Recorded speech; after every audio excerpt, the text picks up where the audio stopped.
আমরা এখনো রয়েছি মন্দিরের পথে, এখনো পৌঁছতে পারিনি। প্রায় 3 কিলোমিটার সেই পাহাড়ে উঠতে হচ্ছে, মানে হেঁটে উঠতে হচ্ছে খালি পায়ে।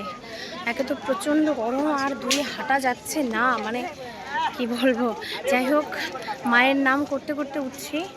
আর হয়তো 10 মিনিট হাঁটতে হবে, প্রায় চলেই এসেছি। তো এই যে এখান থেকে ভিউটা ভীষণ সুন্দর লাগছে। আমরা সেই পাহাড়ের অনেক উঁচুতে চলে এসেছি। আর এই যে দলে দলে লোক যাচ্ছে, এই যে দেখো।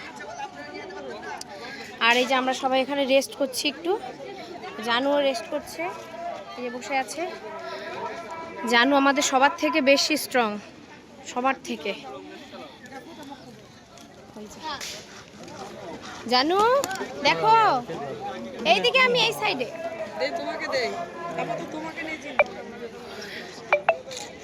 চলো দেখতে থাকো।